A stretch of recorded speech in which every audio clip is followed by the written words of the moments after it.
Well, Mr. Heenan was approaching behind me. Record to reflect, we've had a bench conference in the case, and there was a bond violation court counsel. And we don't need to go through on the record. There were certain things that were explained. I've explained to counsel I'm going to want certain testing results from a SoberLink unit, as well as we're going to check into an environmental contaminant test from community corrections because of what it may be the nature of what looks like a tamper. Hopefully we can get that all accomplished, and I will adjourn the probable cause in this matter to September 5th. All right. Okay. Mr. Heenan, and the record should reflect just briefly set it out that while we were waiting for the courtroom change, at a bench conference with counsel, and given those discussions, Mr. Heenan was, prior to calling his case, sent over to community corrections to obtain a strand tether and also to take a full panel drug test. Went over, did that, came back a 0.10 on a PBT, could not have the strand tether put on because of that. And also came back in terms of his drug testing with a possible dilution in terms of the creatinine level. Came back positive for benzos, and came back for positives on the benzos. Sir, you take Zoloft? I do, sir. All right. How long have you had that prescription? Just started last night. I've taken it before, but I was in jail for 6 days, so I had to stop. And so then I started again. Oh, sorry. The new script is from 2 days ago. Sorry. Hold on. You got a prescription for Zoloft 2 days ago? Yes, Your Honor. I did. So rehab, I was in treatment, and they gave me a packet of Zoloft. So I've been using that, but I needed more. So I called my primary care doctor, and he prescribed, I think, 30. Okay, you had that prescription filled. Yes, Your Honor. And So, delivered. hold on. I just need to back up for a moment because I'm trying to find out where you are right now and have a greater understanding. You were in rehab. When did you get out of rehab? May 12th, I believe. Okay. And when you got out of rehab, you had Zoloft. Yes, they send you home with a 30-day supply.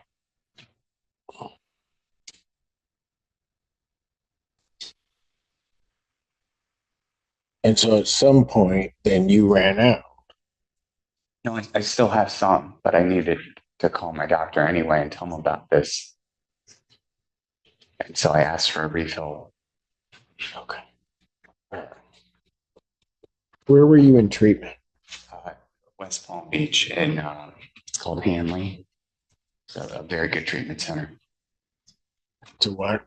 A very, very good treatment center. How long were you there? I was originally 30 days, but I extended to 45 voluntarily. Was there aftercare that was to follow that? There was. So I have a therapist. The University of Michigan IOP can't take me for 6 months because I missed an appointment, and that's because you missed an appointment with them. Yes, and that's their policy. Yeah. So since you missed that, have you been doing anything? Because you were supposed to go and do intensive outpatient. Yes. Right. So at the point that you're supposed to go into intensive outpatient, you find out that you can't get in at U of M. What do you do? So I have SoberLink, and my kids have a GAL. So I'm required to do multiple AA meetings a day. Okay, but I get that. But in terms of an IOP, I mean, oh, sorry. But go ahead if you want to talk.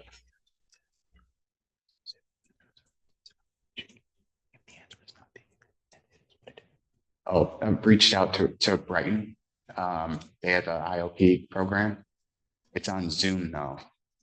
And I You think get enrolled? I can. Well, no. Here's what I'm trying to figure out. All right. And so I'm asking you these questions for a reason. I'm not asking you trying to trick you into anything. I'm just trying to figure out, like I said, where you are. Sure. So you get out of treatment. Part of the aftercare on the treatment program that you're in is that you were supposed to get yourself into an IOP, right? Your Honor, that was part of the condition. Also the SoberLink and one AA meeting a day. On whose condition? Oh, the treatment center's recommendation. Okay. You got me a little bit lost here. You go into the treatment center in Florida. You come out. They're basically, upon discharging you or releasing you from that, they're putting into place or give you a plan, an aftercare plan, right? Yeah. Part of that aftercare plan was you were to get yourself into intensive outpatient treatment, Yes, sir. right? Their recommendation was something here local at University of Michigan, right? Yes, sir. You were supposed to call them, but missed that somehow and or another. And then, as per their policy, you can't get in for a while. 6 months. Right. After all that happens, what do you do instead of, I want to put it that way. What do you then do? Nothing? You didn't get yourself into any type of treatment program. Is that right? I found a therapist, and no, I did not find an IOP. Your Honor. Okay. Let me just ask you, and I won't hold you to it only because I know you've been drinking, but why didn't you do that? Honest answer. Sometimes I feel like AA is more effective because I've done an IOP program before and it's on Zoom. And sometimes I feel like AA and SoberLink is more helpful, especially in person AA. Okay. Not yelling at you, but I'm just going to tell you, if you could figure it out yourself, you wouldn't be in the position that you're in right now, right? Yes, sir. If it went just on your feelings of what you thought was best, we wouldn't be here dealing with this part of this, would we? Yes, sir. So that's why you have other people kind of guide you as to what you really need to do. I also have a feeling that the program that you laid out for yourself, while you think effective, is actually just easier than doing the IOP because an IOP can be difficult.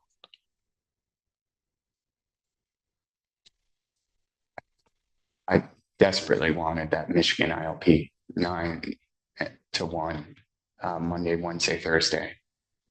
And I just screwed it up. Right.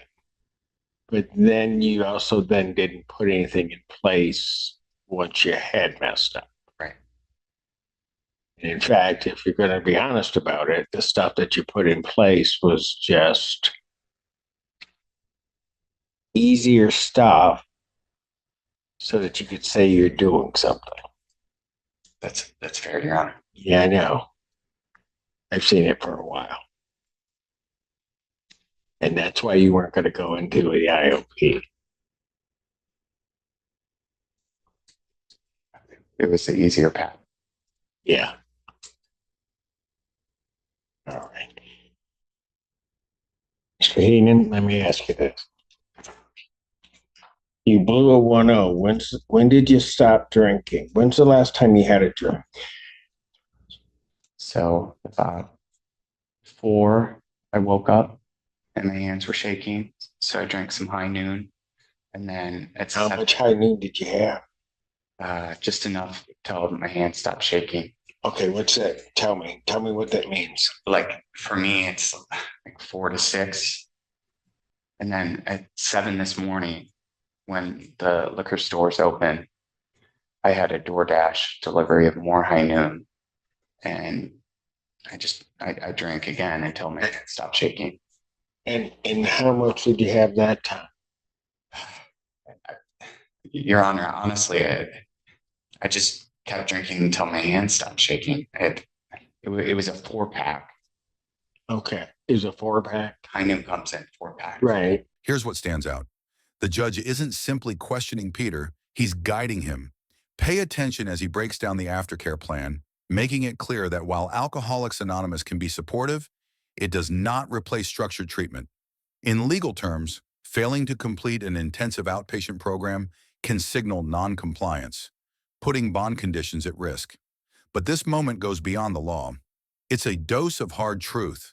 The court is exposing the gap between what Peter wants to believe will work and what recovery actually demands. What do you think? Should the court lean into compassion here or enforce strict accountability? And so did you drink them all? Oh, yeah. Okay. And how long did that take you? I chugged. Okay. So that DoorDash delivery at 7, that was the last you had? Yes. And my hands were shaking. So I've got a bunch of empties. And this is how desperate I was. I would pick up all the empties on my table and see if there were sips. And there was one that was like that full, and I chugged that as well. It wasn't. What? Hold on. Sorry. What time did you do that? It was between 7 and 8 because I knew I had this coming. Okay. I didn't want to come in under the influence. So at 8 o'clock, from 8 o'clock till I don't know what time we first called your case. Well, when you went over to community corrections, so that was around 3 o'clock, maybe somewhere around there. Between 8 and 3, did you have anything to drink? No, Your Honor. It was 2:30 at community corrections. Okay, at 2:30. But so from when you chugged that half to 2:30, you didn't have anything to drink. No, Your Honor. Last night I drank quite a bit though. Basically, I lost my boys in a dispute, and I've been on a bender. Okay. So, Mr. Heenan, I'm just trying to, like I said, I'm trying to figure out where you are and trying to, when you say you've been on a bender, what were you drinking the night before and how much? White Claw. I drank, probably 15. Okay. And that would have been last night sometime. When you say that you stopped about 4, you said, or something like that? No, I woke up at 4. You woke up at 4. So yesterday you were drinking White Claw. You had about 15 Yes, Your Honor.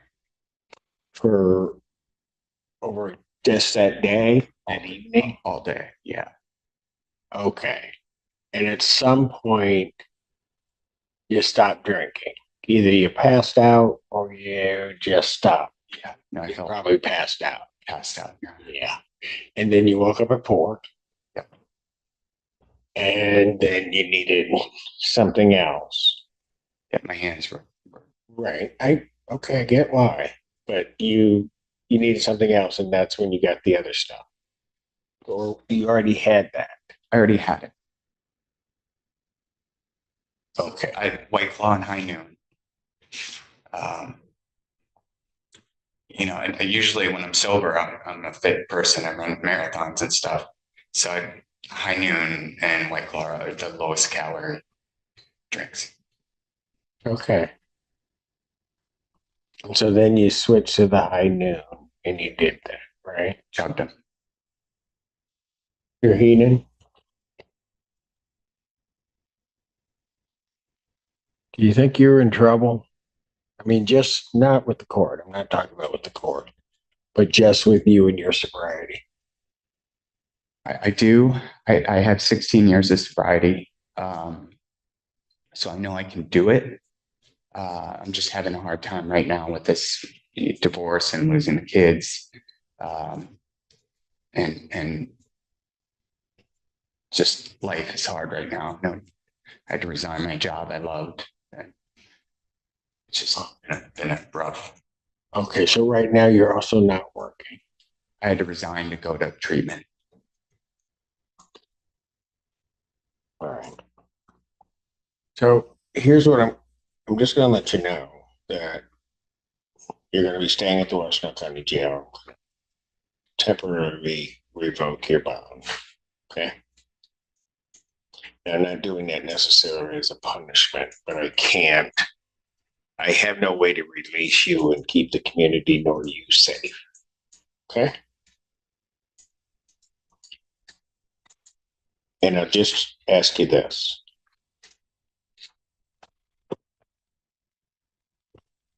You're going to come back tomorrow. Okay.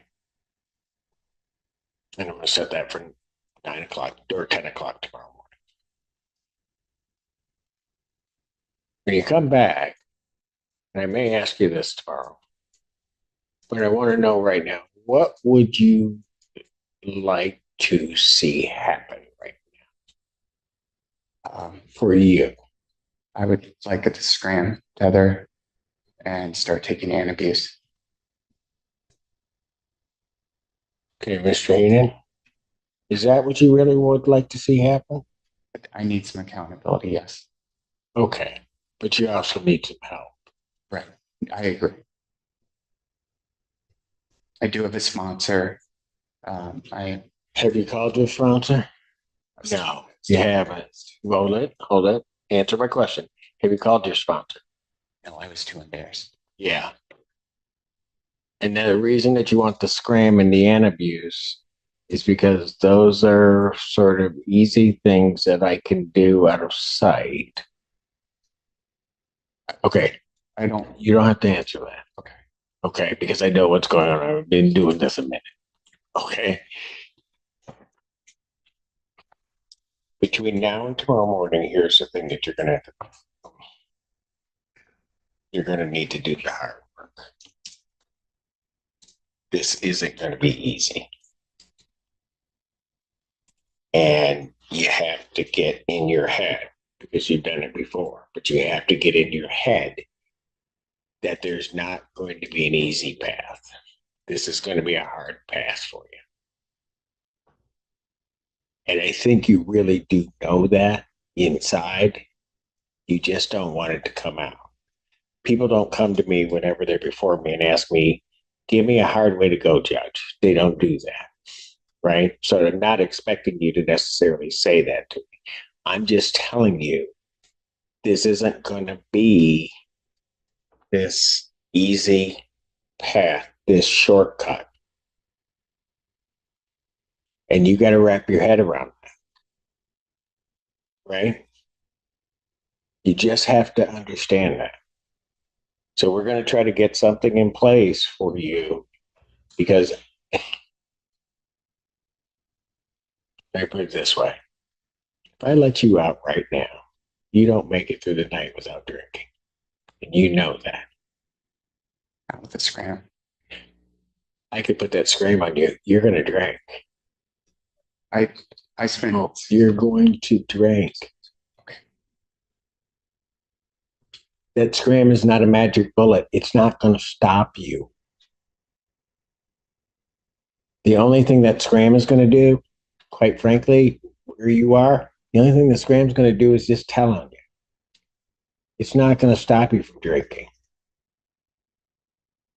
Realize that you pounded down 15 White Claws, and then you did 4, then that wasn't enough, and you had to call somebody to bring you more alcohol. Do you think a thing around your ankle is going to stop you after that? No, it's not.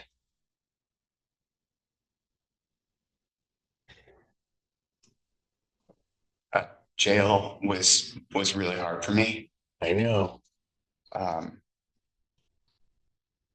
So that alone would stop me. For a while. I understand. But you're going to go tonight, and then we're going to see you tomorrow morning. And Mr. Heenan, you'll never, or maybe one day you'll understand it. I'm not doing it to be me. I don't want to lose you.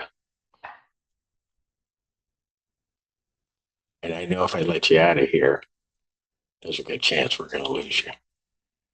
Thank you.